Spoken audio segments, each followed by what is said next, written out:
I was the bride. I was about to marry my childhood sweetheart, Paula Rother. I loved her, and she loved me, but it hadn't been straightforward. After school, she went to Manchester University, while I went to work at a local accountant as a lowly paid junior clerk. She said we were inseparable, but during the 2 years she was away, she met Graham.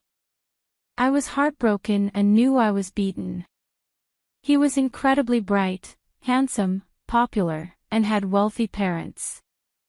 Apparently, everything he did was successful, and predictably, he left university with a 2.1 in law and a certain future.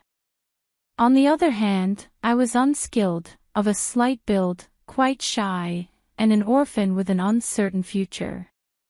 The only marked difference was that Graham was an arrogant, ruthless bastard, while I was not. Despite his charm and obvious assets, it hurts to think of Paula with him. After university, they came back to our hometown and lived together with her parents, with the intention of marrying. Her mother was made up. Now her beautiful daughter had met a man worthy of her affection. I always knew she viewed me as unsuitable. 6 months later, they had both secured good jobs in the city at the same prestigious law firm and announced they were to wed. They organized a lavish engagement party, and he bought her a beautiful, sparkling diamond ring.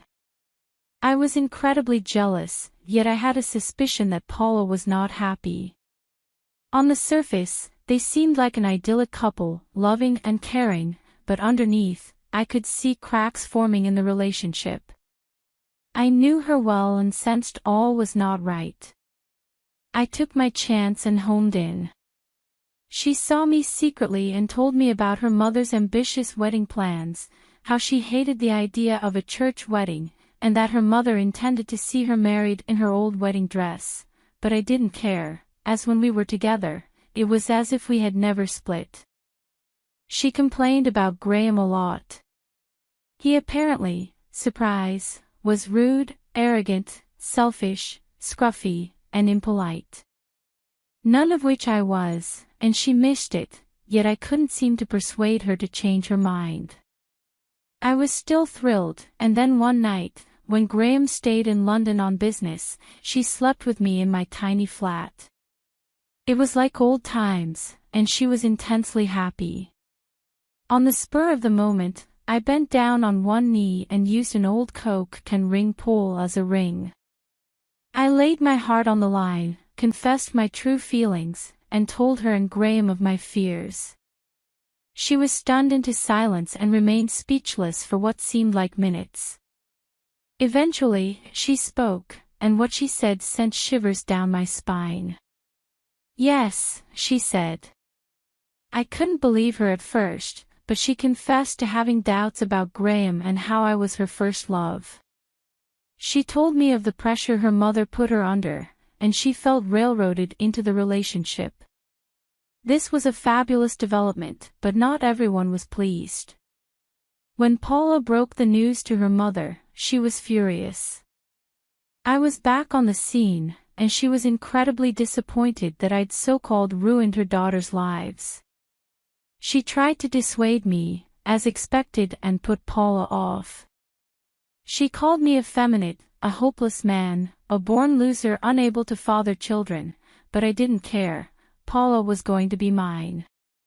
Graham, as you can imagine, was equally pissed off. I even thought he might hit me, but after a few weeks of hurling abuse and a threatening letter, he moved out of Paula's and seemed to disappear off the scene, or so I thought. It was a simple matter of simply changing his name to mine on the invites. Paula's mother was still furious, of course. And now I had a problem of the service and the dress. Paula's mom wanted her princess to have a fairy tale wedding with all the trimmings, but as I knew, Paula didn't. She wasn't the type. She was a tomboy and rarely wore a skirt, let alone a dress, and she just didn't appreciate the pomp and ceremony of a church wedding. The mere thought of wearing her mother's beautiful wedding dress filled her with horror. I couldn't see the fuss, and one day I walked into her room and saw her mother's famed dress hanging on a tailor's mannequin. To my surprise, I took a deep breath. My legs were weak, and I felt giddy. It was breathtaking, but try as I might, I couldn't imagine Paula wearing it. Alone, I studied it closer. The dress was snow white, and the ornate bodice had little pearls, beads, and sequins sewn all over it. It had shoestring straps but looked as if it could be worn off the shoulder and had zips at the back. It was amazing and must have cost a small fortune. In the corner of her room hung a hopped underskirt, a train, and an underskirt consisting of at least 7 layers of tulle. I imagined how they would really puff the dress right out for a true fairy tale Cinderella-style gown, and I chuckled. It was so unlike Paula. I fingered the pretty dress fondly but knew with some disappointment that it would be unlikely to be worn again. It really wasn't Paula's style. I'd never seen her in anything particularly feminine. I daydreamed for a moment and was rudely awoken by the bedroom door flying open.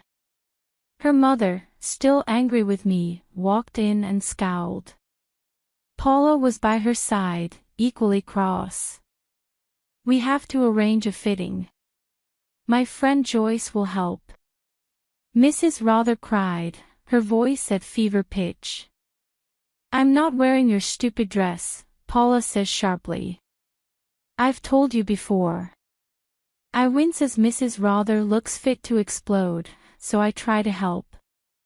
"It's lovely," I say merrily. "Paula, you'll look very pretty." Paula glared at me angrily. "If you love her bloody dress so much, you wear it," Paula screamed. That was it.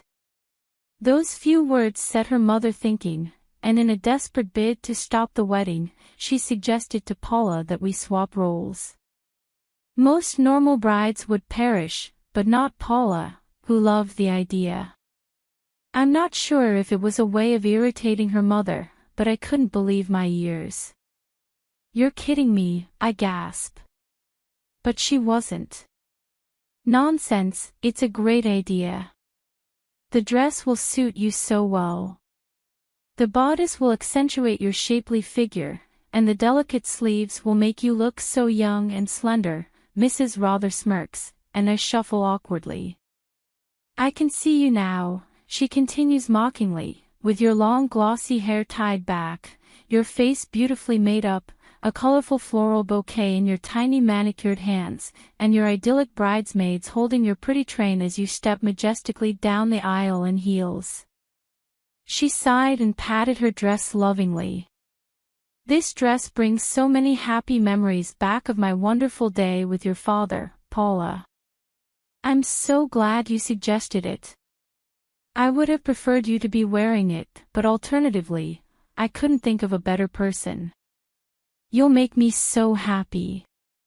She smiles and screws her eyes like a witch. "I can't wear your dress," I cry. "I'd be a laughing stock." "That's a shame then," Mrs. Rother says menacingly. "I had my heart on my dress being worn again. If it's not Paula, it will have to be you, otherwise, the wedding is off. You won't get our blessing, Paula's father wouldn't give you away, and you can pay for it yourself." Put that way, I didn't have a great deal of choice. I wanted to marry Paula so much, but with no money to pay for the wedding myself and desperately wanting her mother's approval, I saw no other alternative. Paula was adamant she wasn't going to back down, and the more she thought about me wearing the exquisite wedding dress, and how it upset her mother, the more excited she became. "Deal," I said reluctantly, in the misguided belief that at the last minute, they'd both change their minds. "Excellent," Mrs. Rother grinned like a suitcase, unzipping on 3 sides. "I have to say, despite your obvious inadequateness when the chips are down, you always do the right thing. It hasn't done you much good, of course, but I'm proud of you anyway. Now then, strip and lead the way." "Not so fast," I folded my arms in a manly gesture of steely resolution, but I had a nasty feeling that it just made me look as if I had an upset stomach.